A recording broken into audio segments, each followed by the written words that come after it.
पश्चिम बंगाल की महत्वाकांक्षी लक्ष्मी भंडार योजना में कथित घोटाले को लेकर सियासी घमासान छिड़ चुका है। सीएम शुभेंदु अधिकारी ने दावा किया है कि महिलाओं के लिए बनी इस योजना का फायदा पुरुष और अपात्र लोग भी उठा रहे थे। सीआईडी की जांच में कई फर्जी खाते, कथित जालसाजी के मामले सामने आए हैं। पुलिस जांच में रकीबुल शेख और मुस्तफिजुर रहमान समेत 22 फर्जी खाते पकड़े गए हैं।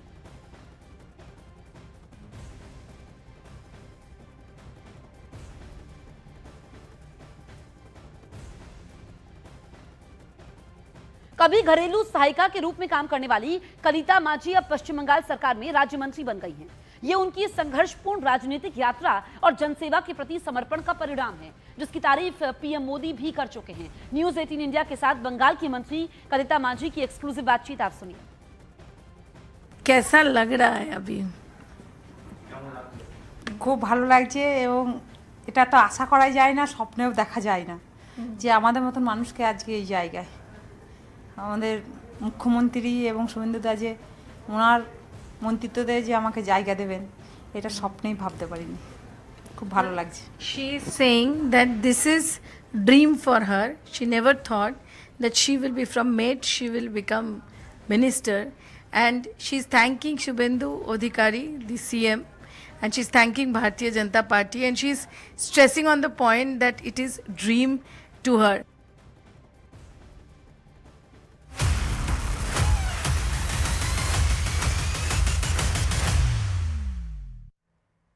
देश की सुरक्षा एजेंसियों ने एक ऐसे खतरनाक मॉड्यूल का पर्दाफाश किया है जिसमें अंडरवर्ल्ड और आतंकी नेटवर्क मिलकर भारत के खिलाफ बड़ी साजिश रच रहे थे।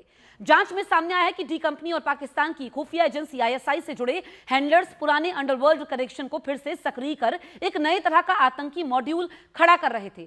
दिल्ली पुलिस की स्पेशल सेल समेत सुरक्षा एजेंसियों की संयुक्त कार्रवाई में 9 लोगों को गिरफ्तार कर इस साजिश को समय रहते नाकाम कर दिया गया।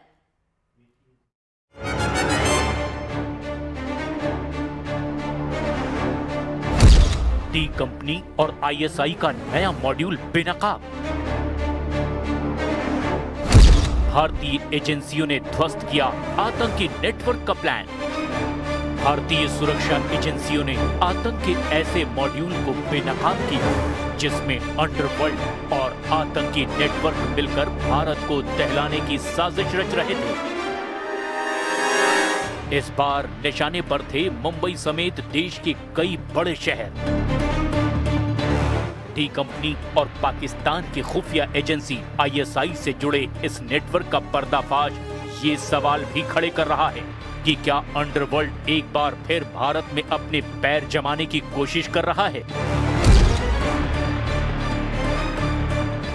जांच एजेंसियों के मुताबिक इस पूरे नेटवर्क का मास्टरमाइंड छोटा शकील का करीबी मुन्ना झिंगाड़ा है, जो फिलहाल कराची में बैठकर ऑपरेशन चला रहा था।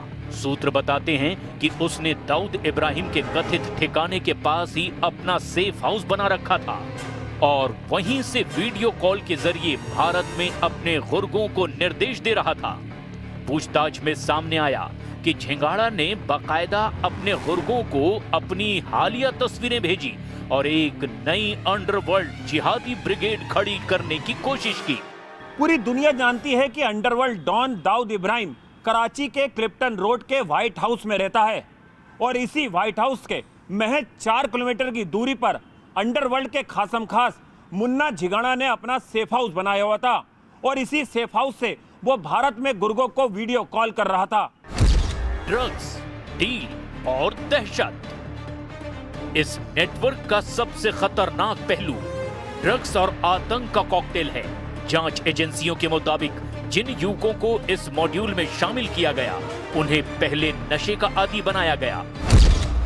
जांच एजेंसियों को मिले चैट्स में पाकिस्तानी हैंडलर से गुर्गों की बातचीत भी शामिल है, जिसमें वो हेरोइन यानी चिट्टा का इंतजाम करने और 20 लाख रुपए की डिमांड कर रहे हैं, जिसके बदले भारत में बड़ी वारदात को अंजाम देने के लिए उनसे डील की गई।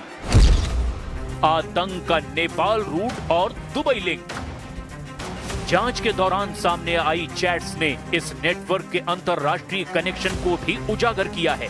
आरोप है कि गुर्गों को नेपाल के रास्ते दुबई ले जाने की योजना बनाई जा रही थी, यानी भर्ती भारत में, ट्रांजिट नेपाल से और आगे की रणनीति दुबई में।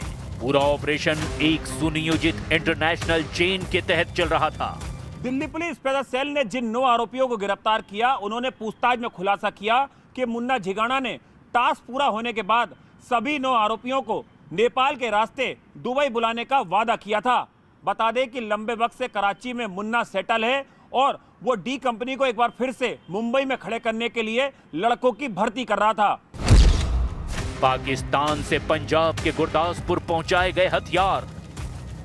एजेंसियों को मिले इनपुट के मुताबिक टोकन रकम मिलने के बाद पाकिस्तान से हथियार और हैंड ग्रेनेड भेजे गए, जिन्हें पंजाब के गुरदासपुर इलाके में गिराया गया। इसका मतलब साफ है कि साजिश सिर्फ कागजों तक या चैट तक सीमित नहीं थी, बल्कि जमीन पर एक्टिव हो चुकी थी और ये कभी भी किसी बड़े हमले में बदल सकती थी। क्या मुंबई अंडरवर्ल्ड की वापसी हो रही है? नए चेहरों को मौका दे रही है डी कंपनी। सुरक्षा एजेंसियों का मानना है कि दाऊद इब्राहिम और छोटा शकील की बढ़ती उम्र के साथ डी कंपनी अब नए चेहरों को आगे ला रही है। डी कंपनी का पुराना गुर्गा मुन्ना झिंगाड़ा एक बार फिर जांच एजेंसियों के रडार पर है। करीब 20 साल बाद उसका नाम फिर से सामने आना इस बात का संकेत है कि कराची से मुंबई के पुराने अंडरवर्ल्ड कनेक्शन को दोबारा सक्रिय करने की कोशिशें हो रही है। दिल्ली स्पेशल सेल ने एक बड़े ऑपरेशन को अंजाम दिया है, जिसमें देश के अलग अलग हिस्सों से कुछ संदिग्ध लोगों को गिरफ्तार किया गया है और बताया जा रहा है कि उसमें जो टेररिज्म है और मुंबई अंडरवर्ल्ड का एक बार फिर से कनेक्शन सामने देखने को मिल रहा है। और इसके पीछे जो मास्टरमाइंड वो कोई और नहीं बल्कि मुन्ना झिंगाड़ा है, जो मुंबई का रहने वाला था और इस समय हम मुंबई के जोगेश्वरी ईस्ट इलाके में हैं। और आपको बताना चाहेंगे कि 20 या 22 साल पहले जब मुन्ना झिंगाड़ा यहाँ पर अपने पूरे परिवार के साथ रहता था, इसी जगह पर जो सामने गली देख रहे हैं, जिसे बांदा प्लॉट भी कहा जाता है जोगेश्वरी ईस्ट इलाके का, यहीं पर मुन्ना झिंगाड़ा अपने पूरे परिवार के साथ रहता था और जो भी क्राइम की जो दुनिया थी उन्होंने इसी गली से शुरू की थी। आपको बताना चाहेंगे कि दिल्ली स्पेशल सेल ने जो अलग अलग शहरों से जिन लोगों को गिरफ्तार किया गया है, उनके बताया जा रहा है कि उनका जो मास्टरमाइंड है, जो कॉपरेट कर रहा था, वो पाकिस्तान में बैठा मुन्ना झिंगाड़ा कर रहा था। सूत्रों के मुताबिक फिलहाल पाकिस्तान में मौजूद मुन्ना झिंगाड़ा वहीं से बैठकर अपने पुराने नेटवर्क को रीऑर्गेनाइज करने में जुटा हुआ है और भारत में आपराधिक और आतंकी गतिविधियों को हवा देने की साजिश में शामिल बताया जा रहा है। तो अभी मुन्ना झिंगाड़ा ने ये मॉड्यूल जो है वो खड़ा करने की कोशिश की है। जो भी लोग हैं, जिसमें 3 लोग अभी पंजाब से हैं, 2 लोग मुंबई से पकड़े गए, एक उससे पहले जो एक विजय शूटर जो लड़का था वो पूना से पकड़ा गया। तो ये सारे व्यक्ति जो हैं ये कहीं ना कहीं लाइंग लो हैं, कोई सामने इनके सामने कोई टारगेट नहीं है। तो ये लोग एक ब्यूटीफुल रिक्रूटिंग ग्राउंड हैं फॉरेन एजेंसीज के लिए और दाऊद जैसे लोगों के लिए। हुफैजा की तलाश में एजेंसियां। इस पूरे मॉड्यूल की एक अहम कड़ी आरोपी हुफैजा है, जो सीधे तौर पर मुन्ना झिंगाड़ा के संपर्क में था। उसकी गिरफ्तारी के लिए मुंबई समेत कई शहरों में लगातार छापेमारी की जा रही है। जांच एजेंसियां अब इस नेटवर्क की हर कड़ी को जोड़ने में जुटी है, ताकि भविष्य में ऐसी किसी भी साजिश को जड़ से खत्म किया जा सके। कराची से रची गई ये साजिश भारत में बड़े हमले की तैयारी थी, लेकिन समय रहते ही एजेंसियों की सटीक कार्रवाई ने इसे नाकाम कर दिया।